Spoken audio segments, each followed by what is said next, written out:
ஓம் சாந்தி. 30-4-2024 சாக்கார முரளி. இன்று சிவ பகவான் கூறுகிறார், இனிமையான குழந்தைகளே, முழு நாளில் எவ்வளவு நேரம் தந்தையை நினைவு செய்தேன், எந்த தவறும் செய்யவில்லை தானே என்று தன்னுடைய வரவு செலவு கணக்கை சோதனை செய்யுங்கள். ஏனென்றால் நீங்கள் ஒவ்வொருவரும் வியாபாரிகளாக இருக்கிறீர்கள். கேள்வி: எந்த ஒரு முயற்சியை உள்நோக்கு முகமுடையவராகி செய்தீர்கள் என்றால் அளவற்ற குஷி இருக்கும். பதில்: ஜென்ம ஜென்மமாக என்ன செய்தீர்களோ, எது முன்னால் வந்து கொண்டே இருக்கிறதோ, அவை அனைத்தில் இருந்தும் புத்தியோகத்தை நீக்கி சதோபிரதானம் ஆகுவதற்கு தந்தையை நினைவு செய்வதற்கான முயற்சி செய்து கொண்டே இருங்கள். நாலா புறங்களில் இருந்தும் புத்தியை நீக்கி உள்நோக்கு முகமுடையவராகி தந்தையை நினைவு செய்யுங்கள். சேவையின் நிரூபணம் கொடுங்கள். அப்பொழுது அளவற்ற குஷி இருக்கும். ஓம் சாந்தி. தந்தை அமர்ந்து குழந்தைகளுக்கு புரிய வைக்கிறார். ஆன்மீக தந்தை அமர்ந்து ஆன்மீக குழந்தைகளுக்கு புரிய வைக்கிறார் என்பதை குழந்தைகள் அறிந்திருக்கிறீர்கள். ஆன்மீக தந்தை எல்லையற்ற தந்தையாக இருக்கிறார். ஆன்மீக குழந்தைகளும் எல்லையற்ற குழந்தைகளாக இருக்கிறீர்கள். தந்தையோ அனைத்து குழந்தைகளுக்கும் சத்கதி அளிக்க வேண்டி இருக்கிறது. யார் மூலமாக? இந்த குழந்தைகளின் மூலம் சத்கதி அளிக்க வேண்டி இருக்கிறது. மற்றபடி முழு உலகத்தில் இருக்கும் அனைத்து குழந்தைகளும் இங்கே வந்து படிப்பதில்லை. முக்தி என்பது அனைவருக்கும் கிடைக்கத்தான் போகிறது. முக்தி என்றாலும் சரி, ஜீவன் முக்தி என்றாலும் சரி, அனைவருக்கும் கிடைக்கும். முக்திக்கு சென்று அனைவரும் பிறகு ஜீவன் முக்திக்கு வந்தே ஆக வேண்டும். அதாவது உலகத்தில் இருக்கக்கூடிய அனைத்து ஆத்மாக்களுக்கும் நான் தான் சத்கதி கொடுக்கணும், முக்தி அல்லது ஜீவன் முக்தி கொடுக்கணும். ஆனால் எல்லாருமே என்கிட்ட வந்து படிக்க மாட்டாங்க, அது முடியாத ஒரு விஷயம். ஆகையால் குழந்தைகள் மூலமாக தான் எல்லாருக்குமே முக்தி ஜீவன் முக்தி கிடைக்கும்னு எவ்வளோ அழகா பாபா புரிய வச்சிட்ருக்கிறார். அனைவருக்கும் முக்தி மற்றும் ஜீவன் முக்தி அப்படின்னா சத்தியுகத்தில் திரேதாயுகத்தில் வரவங்களுக்கு ஜீவன் முக்தி கிடைக்கிது, ஓகே. ஆனால் துவாபர கலியுகத்தில் வரவங்களுக்கும் ஜீவன் முக்தி அப்படின்னா முக்தியிலேருந்து யாரும் டைரெக்டாக நரகத்துக்கு வந்துட முடியாது, கஷ்டத்தை அனுபவிக்க முடியாது. முக்தியிலேருந்து எந்த ஆத்மா வந்தாலும் அந்த யுகத்தினுடைய ஜீவன் முக்தி ஸ்டேஜுக்கு தான் வரும், அந்த நிலையை தான் அனுபவம் செய்யும். துவாபர யுகத்தில் வந்தால் ஒரு பிறவி வேணால் அவங்க வந்து ஜீவன் முக்த நிலையில் இருக்கலாம், அப்படின்னா எந்த துக்கம் இல்லாமல் அந்த துவாபர யுகத்தினுடைய பெஸ்ட் ஸ்டேஜில் இருக்கலாம். கலியுகத்தில் கூட ஒரு ஆத்மா இப்போ வருது, பிறவி எடுக்குதுன்னா கலியுகத்தினுடைய ஒரு சத்தோப்பிரதான ஸ்டேஜில் வந்து கொஞ்சம் நேரத்துக்கு வேணாலும் கூட இருக்கலாம், அல்லது ஒரு பிறவி வேணாலும் இருக்கலாம், அல்லது சில வருடங்கள் வேணாலும் இருக்கலாம். ஆகையால் அனைவருக்கும் முக்தி மற்றும் ஜீவன் முக்தி அப்படின்றார். தந்தை வருவதும் பாரதத்தில்தான். பாரதவாசிகளுக்கு நினைவு யாரை கற்றுக் கொடுத்து தூய்மையாக ஆக்குகிறார். மேலும் இந்த சிருஷ்டி சக்கரம் எப்படி சுற்றுகிறது என்ற ஞானத்தையும் கொடுக்கிறார். ருத்ர மாலையும் இருக்கிறது, பக்த மாலையும் இருக்கிறது. பக்த மாலைக்கு பிறகு ஞான மாலை இருக்க வேண்டும். மற்றபடி பிராமணர்களின் மாலை இப்பொழுது கிடையாது. கடைசியில் பிராமணர்களாகிய உங்களுடைய மாலையும் உருவாகிவிடும். சூக்ஷ்ம வதனத்தில் அனைத்தும் காட்சிகளின் விஷயமாகும் என்று பாபா புரிய வைத்திருக்கிறார். எலும்பு தசைகள் அங்கு இருக்காது, காட்சிகள் பார்க்கிறார்கள். சம்பூர்ண பிரம்மாவும் அங்கு இருக்கிறார். ஆனால் அவர் சம்பூர்ணமானவர், அவ்வியக்தமானவர். இப்பொழுது வியக்தத்தில் இருக்கக்கூடிய பிரம்மா அவ்வியக்தமாக ஆக வேண்டும். வியக்தத்தில் இருக்கக்கூடியவரே அவ்வியக்தமாக ஆகிறார். அதைதான் ஃபரிஷ்தா என்று சொல்கிறோம். சூக்ஷ்ம வதனத்தில் அவருடைய சித்திரம் காண்பிக்கப்பட்டிருக்கிறது. சூக்ஷ்ம வதனத்திற்கு செல்கிறார்கள். பாபா ஷூபி ரசம் பருக வைக்கிறார் என்று சொல்கிறார்கள். உண்மையில் அங்கு மரங்கள் எல்லாம் இருக்காது. இவை அனைத்தும் சூக்ஷ்ம வதனத்தின் காட்சிகளின் விஷயங்கள் ஆகும். அதாவது சாக்கார் பாபா இருக்கும் போது நிறைய சகோதரிகள் டிரான்ஸ்ல போவாங்க.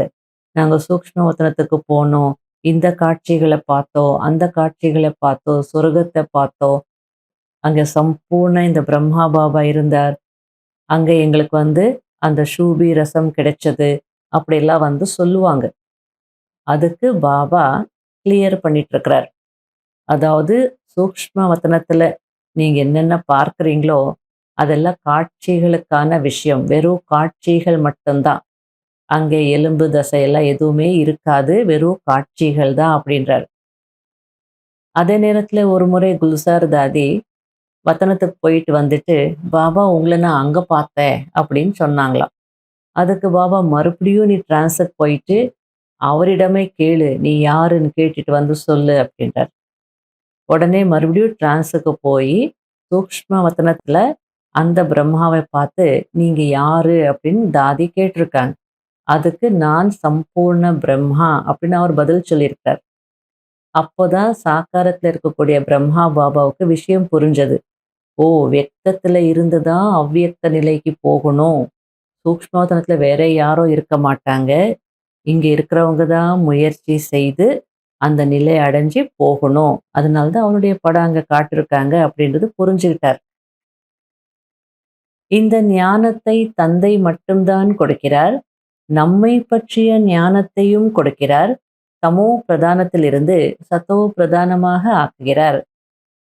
அதாவது நான் ஆத்மா, பரமாத்மாவுடன் யோகத்தை இணைக்க வேண்டும் என்ற முயற்சியை மட்டும் இப்பொழுது செய்து கொண்டிருங்கள் போதும். சர்வசக்திவான் பதித பாவனன் என்று ஒரு தந்தைக்கு தான் சொல்லப்படுகிறது. ஆகையில ஒரு தந்தையை நினைச்சா போதும் அப்படின்றார். இப்பொழுது குழந்தைகளாகிய உங்களுக்கு பக்தி ஞானமும் கிடைக்கிறது. அதாவது பக்தி எவ்வளவு காலம் நடக்கிறது, ஞானம் எவ்வளவு காலம் நடக்கிறது என்பதை தந்தை அமர்ந்து புரிய வைக்கிறார்.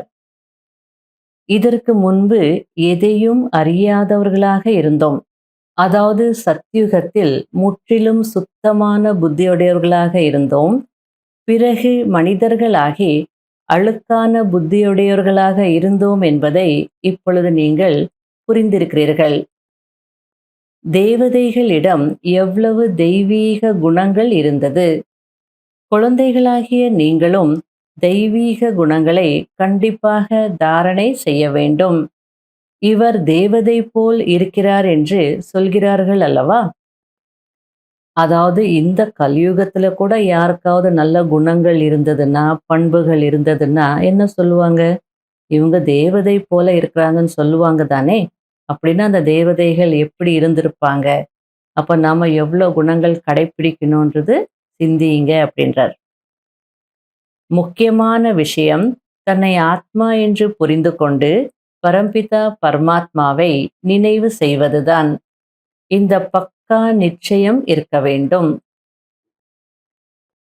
முழு நாளில் எந்த தவறும் செய்யவில்லை தானே என்ற கணக்கை பாருங்கள் என்று தந்தை கூறுகிறார். வியாபாரிகள் கணக்கு பார்க்கிறார்கள். இங்கும் வருமானம் இருக்கிறது. நீங்கள் ஒவ்வொருவரும் வியாபாரிகளாக இருக்கிறீர்கள். பாபாவிடம் வியாபாரம் செய்கிறீர்கள். என்னிடம் எவ்வளவு தெய்வீக குணங்கள் இருக்கிறது, எந்த அளவிற்கு நான் அஷரீரியாக ஆகிக் கொண்டிருக்கிறேன் என்று சோதனை செய்யுங்கள். நான் அஷரீரியாக வந்தேன், பிறகு அஷரீரியாகி செல்ல வேண்டும் என்ற நினைவு இருக்க வேண்டும். இன்னும் என்னென்ன ரகசியங்கள் சொல்லப்படாமல் இருக்கிறதோ அவை அனைத்தையும் போக போக புரிய வைப்பேன். நாடகத்தில் எது பதிவாகி இருக்கிறதோ அது வெளிப்பட்டு கொண்டே இருக்கும். நீங்கள் புரிந்து கொள்வீர்கள். மற்றபடி முன்கூட்டியே எதுவும் சொல்ல மாட்டேன். இதுவும் நாடகத்தின் திட்டமாகும். அந்தந்த பதிவுகள் நேரம் வரும்போதுதான் வெளிப்படும். அதாவது பாபா என்ன சொல்ல வர்றார் அப்படின்னா, எல்லா ஞானத்தையும் நான் ஒரே நேரத்துல சொல்லிட மாட்டேன். மெதுமெதுவாக தான் சொல்ல முடியும். ஏன்னா, அப்படிதான் பதிவாகி இருக்கு. எல்லா ரகசியங்களையும், பதிவுகளையும் ஒரே நேரத்துல சொல்லிட்டா புரிஞ்சுக்க முடியாது.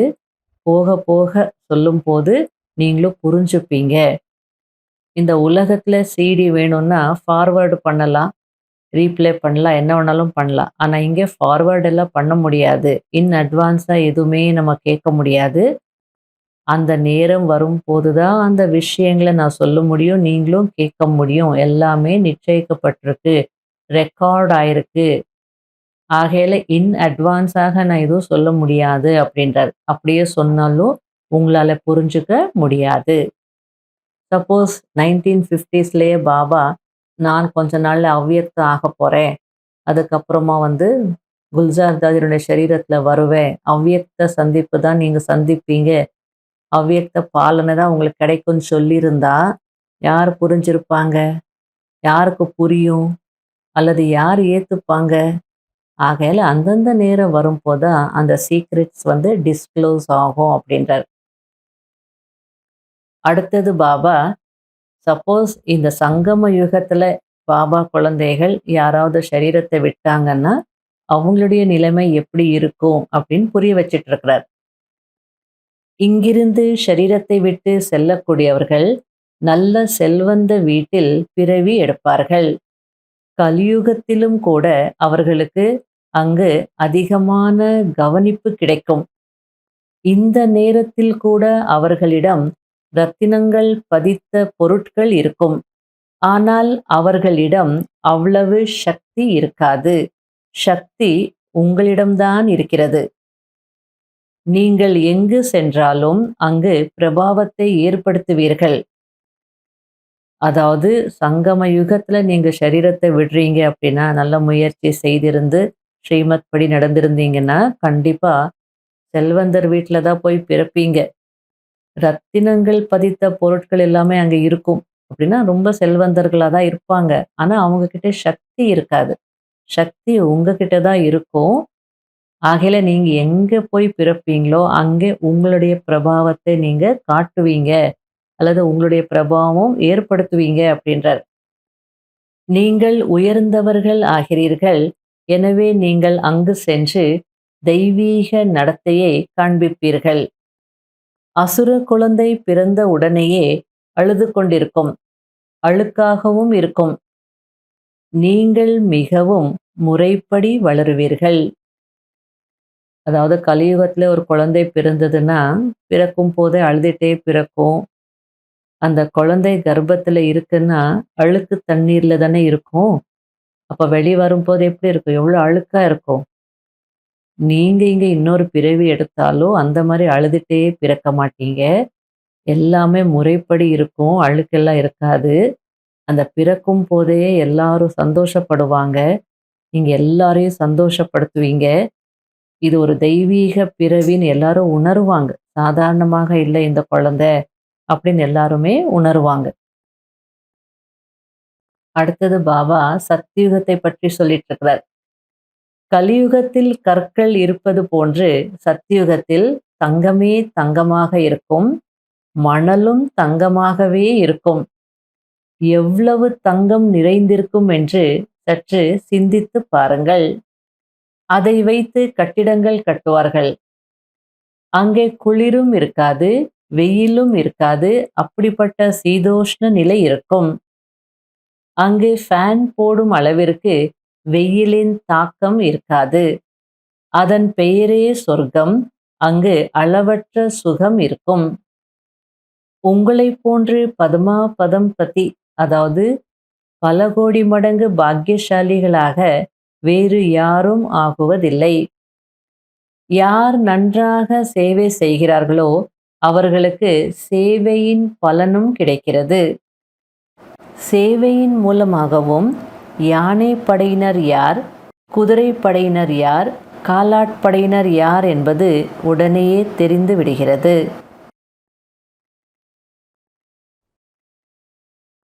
கடைபிடிக்க வேண்டிய முக்கியமான சாராம்சம்: முதல் பாயிண்ட், மற்ற அனைத்து விஷயங்களை விட்டுவிட்டு புத்தியை நாலாபுறத்திலிருந்தும் விலக்கி சத்தோ பிரதானமாக ஆகுவதற்கு அஷரீரியாகும் பயிற்சி செய்ய வேண்டும். தெய்வீக குணங்களை தாரணை செய்ய வேண்டும். இரண்டாவது பாயிண்ட், புத்தியில் நல்ல நல்ல எண்ணங்களை கொண்டு வர வேண்டும். நம்முடைய ராஜ்யத்தில் என்னென்ன இருக்கும் என்பதை சிந்தனை செய்து தன்னை அதற்கு தகுதியானவராக நன்னடத்தை உடையவராக ஆக வேண்டும். இங்கிருந்து புத்தியை நீக்கிவிட வேண்டும். வரதானம், சேவை மூலமாக பலனை அடையக்கூடிய அனைத்து எல்லைக்குட்பட்ட விருப்பங்களில் இருந்து விடுபட்டு சதா நிறைந்தவராகவும் சமமானவராகவும் ஆகுங்கள். சேவை என்றால் அடைவதாகும், அதாவது பலன் தரக்கூடியதாகும். ஒருவேளை ஏதாவது ஒரு சேவை உங்களை அதிருப்தியாக ஆக்குகிறது என்றால் அந்த சேவை சேவையே கிடையாது. அப்படிப்பட்ட சேவையை வேண்டுமென்றால் விட்டுவிடுங்கள், ஆனால் திருப்தியை விட்டுவிடாதீர்கள். எப்படி ஷரீரத்தினால் திருப்தியாக இருப்பவர்கள் சதா நிறைவாக சந்தோஷமாக இருப்பார்கள், அதாவது எந்த நோய் நொடியும் இல்லாமல் உடல் ஆரோக்கியமாக இருந்ததுன்னா அது ஒரு நிறைவு கொடுக்கும் இல்லையா? அதே போல சிலருக்கு நல்ல தோற்றம் இருக்கும் அல்லது அழகா இருப்பாங்க, அப்போ அவங்க அந்த விஷயத்துல திருப்தியா இருப்பாங்கல்ல. அதே போல மனதினால் திருப்தியாக இருப்பவர்களும் நிறைவாக சந்தோஷமாக இருப்பார்கள். நிறைவின் சந்தோஷம் திருப்தியின் அடையாளம். திருப்தியான ஆத்மாவிற்கு எந்த ஒரு எல்லைக்குட்பட்ட ஆசை, மரியாதை, மதிப்பு, வசதிகள், சாதனங்கள் போன்றவற்றின் பசி இருக்காது. உதாரணத்திற்கு வயிறு நிறைய சாப்பிட்டுட்டாங்க அப்படின்னா இது வேணும், அது வேணும், இது சாப்பிடணும், அது சாப்பிடணும் போன்ற எண்ணங்கள் வரவே வராது, அவங்களுக்கு பசி இருக்காது. அதே போல மன நிறைவு இருந்தது, சந்தோஷம் இருந்தது அப்படின்னா பேர் வேணும், புகழ் வேணும், மரியாதை வேணும், வசதிகள் வேணும், சாதனங்கள் வேணும், இது போன்ற பசி இருக்காது. அவர்கள் எல்லைக்குட்பட்ட அனைத்து விருப்பங்களிலிருந்தும் அப்பாற்பட்டு சதா நிறைந்தவராகவும் சமமானவராகவும் இருப்பார்கள். அதாவது நீங்க சேவை செய்றீங்க, அந்த சேவை உண்மையானதாக இருந்தது அப்படின்னா அந்த சேவைக்கு கிடைக்க வேண்டிய பலன், அடைவு தானாகவே கிடைச்சிடும். சேவை என்றாலே அடைவதுன்னு தான் அர்த்தம். அப்போ உண்மையான பிராப்திகள் நீங்க அடைஞ்சிட்டீங்க, மேலான பிராப்திகள் அடைஞ்சிட்டீங்கன்னா இந்த பேர் புகழ் எல்லைக்கு உட்பட்ட ஆசைகள் என்ன இருக்கோ அதை கடந்து இருப்பீங்க, நிறைந்தவராகவும் சமமானவராகவும் இருப்பீங்க அப்படின்னு சொல்லிட்டு இருக்கிறார். ஸ்லோகன்: உண்மையான உள்ளத்துடன் சுயநலமற்ற சேவையில் முன்னேறுவது என்றாலே புண்ணிய கணக்கு சேமிப்பாகுவதாகும். இன்றைய அவ்வியக்த சமிகை: தேவிகள் அக்னியினால் அசுரர்களை வதம் செய்தார்கள் என்று நினைவு சின்னங்களில் காட்டியிருக்கிறார்கள். அசுரன் என்று மனிதன் யாரும் இல்லை, ஆனால் தேவிகள் அசுர சக்திகளை அழித்து விட்டார்கள். இது உங்களுடைய ஜுவாலா சொரூப நிலையின் நினைவு சின்னமாகும். இப்போது அதுபோல் யோக ஜுவாலையை வெளிப்படுத்துங்கள். அதில் அனைத்து அசுர கலியுக சம்ஸ்காரமும் எரிந்து சாம்பலாகிவிட வேண்டும். அப்போதுதான் சம்ஸ்கார சந்திப்பின் நடனம் நடக்கும், மேலும் புதிய சம்ஸ்காரம் வரும். ஓம் சாந்தி.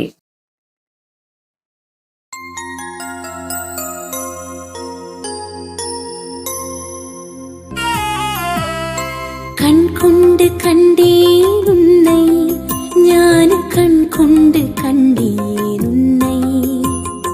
கண் கொண்டு கண்டேன் உன்னை, ஞான கண் கொண்டு கண்டேன் உன்னை. தேனொழுகு இந்தன் முகவரி சொன்னாய், பாலொழுக அன்பு குழந்தாய் என்றாய்.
தேனொழுக இந்தன் முகவரி சொன்னாய் பாலொழுக அன்பு குழந்தாய் என்றாய் மனதின் பாரம் போக்கும் முந்தன் மொழிகள்